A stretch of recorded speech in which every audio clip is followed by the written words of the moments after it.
தோசைக்கு மாவு அரைச்சு நான் எடுத்து வச்சுருக்கேன். மாவு வந்து பார்த்தீங்கன்னா உப்பு சோடா உப்பு போட்டு கொஞ்சம் தண்ணி சேர்த்து நான் மாவு வந்து தோசை ஊற்றுற பதத்துக்கு கரைச்சி எடுத்து வச்சுருக்கேன். ஸ்டவ்வை பற்ற வச்சுக்கிட்டு ஸ்டவ் மேலே தோசைக்கல் வச்சுட்டேன். கல் நல்லா சூடேறினதுக்கப்புறமா பாருங்கள், இந்த மாதிரி தண்ணி தெளிக்கும் போது நல்லா சூடேறி இருக்கணும்.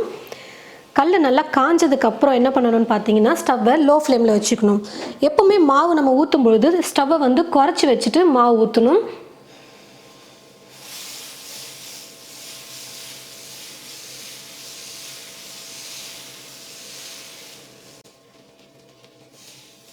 இப்போ இதுக்கு மேலே வெங்காயம் வந்து நான் சேர்த்துக்கிறேன். முதல்ல நம்ம வெங்காய தோசை தான் செய்ய போகிறோம். வெங்காய தோசைன்னு சொன்னாலே தோசை மேலே ஃபுல்லாக வந்து வெங்காயம் தான் இருக்குமே அதிகமாக. அப்போ தான் சாப்பிட நல்லா டேஸ்ட்டாக இருக்கும். இப்போ ஒரு கரண்டி வச்சு அப்படியே நம்ம அழுத்தம் கொடுத்துக்கலாம். அப்போ தான் தோசையை திருப்பி போடும்போது வெங்காயம் வந்து கீழே உதிராமல் இருக்கும். இதுக்கு மேலே உங்களுக்கு வேணும்னா நீங்கள் ஆப்ஷனல் தான், இது கொத்தமல்லி மேலே தூவி விட்டுக்கலாம். கொஞ்சம் பச்சை மிளகாவை இதுக்கு மேலே சேர்த்துக்கலாம். இப்போ நான் எல்லாத்தையும் சேர்த்ததுக்கப்புறமா ஸ்டவ்வை வந்து ஃபுல்லாக வச்சுட்டு நான் குக் பண்ணிக்கிறேன். மேலே எண்ணெய் கொஞ்சம் சேர்த்துக்கிறேன். உங்களுக்கு நெய் பிடிக்கும்னு நினச்சிங்கன்னா நெய் கூட சேர்த்துக்கலாம். ஒரு பக்கம் தோசை நல்லா வெந்து வந்துருச்சு. இப்போ நான் திருப்பி போட்டுக்கிறேன். நீங்கள் வந்து பார்த்தீங்கன்னா தோசை நல்லா மேலேயே வெந்துருச்சு அப்படின்னா நீங்கள் திருப்பி கூட போட வேணாம், அப்படியே மடித்து கூட நீங்கள் சர்வ் பண்ணிக்கலாம். நல்லா தோசை வெந்துருச்சுன்னா. இல்லைனா நீங்கள் லைட்டாக திருப்பி போட்டு சும்மா ஒரு 30 செகண்ட் இல்லை 1 நிமிஷம் நீங்கள் குக் பண்ணிவிட்டு கூட நீங்கள் எடுத்துக்கலாம். அது உங்களோட விருப்பம்தான். இப்போ தோசை வந்து பார்த்தீங்கன்னா 2 பக்கமும் நல்லா வெந்து வந்துருச்சு. நான் எடுத்துடுறேன்.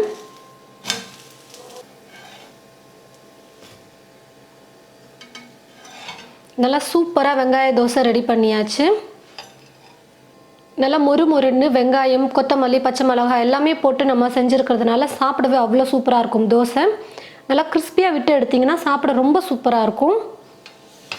அடுத்த டைம் தோசை ஊற்றும் பொழுது கொஞ்சம் லைட்டாக நீங்கள் துணியை வச்சு இப்படி தொடச்சிருங்க. ஈர துணி வச்சு தொடச்சிட்டு இல்லை தண்ணி போட்டு நல்லா தொடச்சி விட்டுட்டு அதுக்கப்புறமா தோசை ஊற்றுங்க. அப்போ நல்லா வரும், தோசை ஒட்டாமல் இருக்கும். திரும்பவும் ஸ்டவ்வை வந்து குறைச்சி வச்சுட்டு மாவு வந்து ஊற்றிக்கலாம்.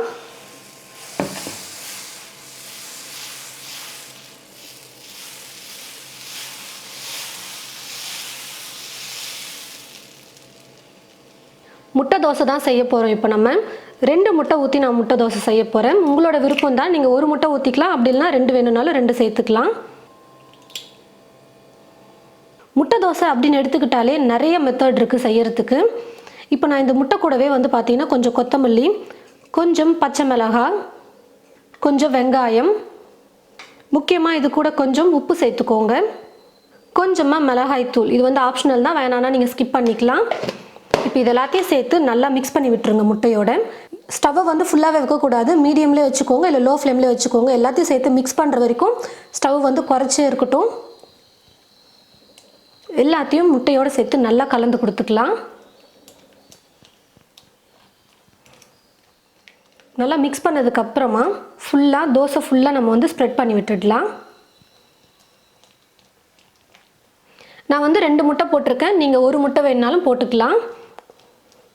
பாருங்கள் ஃப்ரெண்ட்ஸ், தோசை ஃபுல்லாக நான் வந்து முட்டையை நல்லா ஸ்ப்ரெட் பண்ணி விட்டுட்டேன்.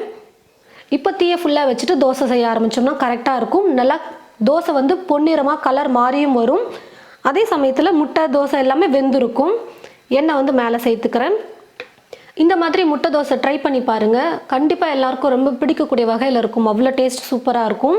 நம்ம வெறும் முட்டையை மட்டும் போடாமல் கூட கொஞ்சம் மிளகாய் தூள், பச்சை மிளகாய், அதுக்கப்புறம் வெங்காயம் மெயினாக சேர்த்துருக்கும். அதனால் சாப்பிடவே அவ்வளோ டேஸ்ட் சூப்பராக இருக்கும்.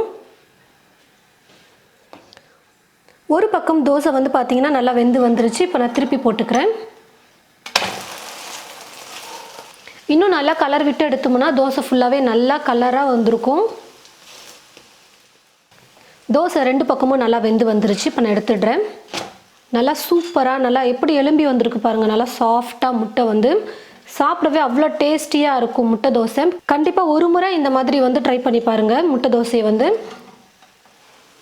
இப்போ இன்னொரு வகையான தோசை எப்படி செய்கிறதுன்னு பார்க்கலாம். ஸ்டவ்வை பற்ற வச்சுக்கிட்டு ஸ்டவ் மேலே ஒரு கடாய் வச்சுருக்கேன். கடாய் நல்லா சூடேறினதும் எண்ணெய் ஒரு 2 ஸ்பூன் அளவுக்கு சேர்த்துக்கிறேன். எண்ணெய் நல்லா காஞ்சதுக்கப்புறமா கடுகு கொஞ்சம் சேர்த்துடுறேன்.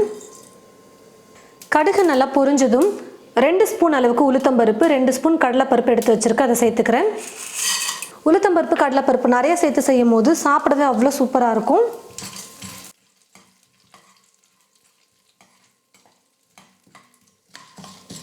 உளுத்தம்பருப்பு கடலைப்பருப்பு பாதி அளவுக்கு வறுப்பட்டதுக்கு அப்புறமா 2 பச்சை மிளகாய் எடுத்து பொடியாக கட் பண்ணி வச்சுருக்கேன், அதை சேர்த்துக்கிறேன்.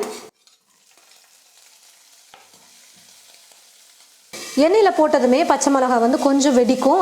அதனால் ஒரு பிளேட் போட்டு மூடிட்டோம்னா மேலே தெறிக்காமல் இருக்கும். உளுத்தம்பருப்பு கடலைப்பருப்பு பச்சை மிளகாய் எல்லாமே நல்லா வறுப்பட்டு வந்துருச்சு. இப்போ இது கூட 2 மீடியம் சைஸ் வெங்காயம் எடுத்து நான் பொடியாக கட் பண்ணி வச்சுருக்கேன். கொஞ்சம் கருவேப்பிலையை பொடியாக கட் பண்ணி எடுத்து வச்சுருக்கேன். இது ரெண்டையும் சேர்த்துடுறேன்.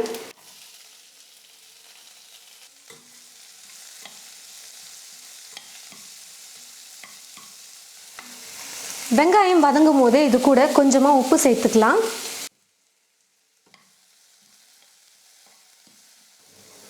வெங்காயம் வந்து பார்த்தீங்கன்னா ரொம்ப வதங்க வேணாம், ஓரளவுக்கு வெங்காயத்தை வதக்கிக்கிட்டால் போதும். ஒரு 2 நிமிஷம் வதங்குச்சுன்னா போதும். கடைசியாக இப்போ இது கூட கொஞ்சம் கொத்தமல்லியை சேர்த்துட்டு நான் ஸ்டவ் ஆஃப் பண்ணிடுறேன். தோசைக்கு மாவு வந்து நான் எடுத்து வச்சுருக்கேன். இன்னும் நான் மாவில் வந்து பார்த்தீங்கன்னா உப்பு சோடா உப்பு எதுவுமே சேர்க்கல. 3 பேர் சாப்பிட்ற அளவுக்கு நான் இப்போ தோசை மாவு எடுத்திருக்கேன். கொஞ்சமாக சோடா உப்பு சேர்த்துக்கிறேன். உப்பு கொஞ்சமாக சேர்த்துக்கிறேன். ஏற்கனவே வெங்காயத்தில் உப்பு போட்டிருக்கோம். இப்போது மாவுக்கு ஏற்றது போல் கொஞ்சமாக உப்பு சேர்த்துக்கலாம். ரெண்டையும் சேர்த்து நல்லா கரைச்சிக்கலாம்.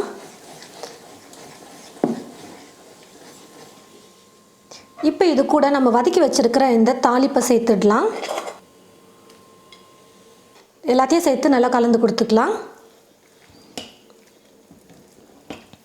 மாவில் வந்து உளுத்தம்பருப்பு கடலைப்பருப்பு வெங்காயம் இது வந்து அதிகமாக இருந்துச்சுன்னா சாப்பிட தோசை அவ்வளோ சூப்பராக இருக்கும், டேஸ்டியாக. மாவு கரைச்சிட்டு ரொம்ப கெட்டியாக இருந்ததுன்னா கொஞ்சமாக தண்ணி சேர்த்து கூட நீங்கள் கரைச்சிக்கோங்க. ஸ்டவ்வை பற்ற வச்சுக்கிட்டு ஸ்டவ் மேலே இப்போ ஒரு தோசை தவா வச்சுருக்கேன். கல் நல்லா சூடேறிடுச்சு. இப்போ ரெடி பண்ணி வச்சுருக்கிற இந்த மாவை ஒவ்வொரு கரண்டியாக ஊற்றி நம்ம செஞ்சு எடுத்துக்கலாம். இந்த தோசை வந்து பார்த்திங்கன்னா ரொம்ப மெல்லிசாக போடக்கூடாது, கொஞ்சம் மொத்தமாக தான் இருக்கணும். இப்போ தோசைக்கு மேலே எண்ணெய் கொஞ்சம் சேர்த்துடலாம். இந்த மாதிரி தாளித்த தோசை செய்யும்போது பார்த்திங்கன்னா நல்லா அப்போவே சாப்பிடும்பொழுது நீங்கள் தாளித்து மாவில் கொட்டி செஞ்சு சாப்பிட்டிங்கன்னா சூப்பராக இருக்கும். கொஞ்சம் நேரம் ஆயிடுச்சுன்னா என்ன ஆகும்னு பார்த்தீங்கன்னா பருப்பு வந்து மாவிலே ஊறுறதுனால நமுத்து போயிடும். அப்போ அந்த மொறுமொறுன்னு இருக்காது அந்த பருப்பு. நல்லா மொறுமொறுன்னு உளுத்தம்பருப்பு கடலைப்பருப்பையும் தோசையோடு சாப்பிடும்போது அவ்வளோ சூப்பராக இருக்கும். கூட வெங்காயம் சேர்த்துருக்கிறதுனால டேஸ்ட் வந்து பார்த்திங்கன்னா சூப்பராக இருக்கும் சாப்பிட்றதுக்கு. எங்கள் வீட்டில் வந்து பார்த்திங்கன்னா இந்த தோசைக்கு சட்னி எல்லாம் எதுவுமே நாங்கள் செய்ய மாட்டோம். நைட்டு இல்லை காலையில் ஒரு வேளைக்கு இந்த மாதிரி தாளித்து வெறும் தோசையே சாப்பிட்ருவோம். அவ்வளோ சூப்பராக இருக்கும் சாப்பிட.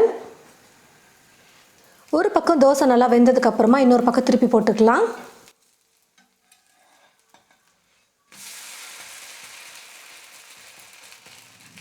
தோசை 2 பக்கமும் நல்லா வெந்து வந்துருச்சு. இப்போ நான் எடுத்துக்கிறேன்.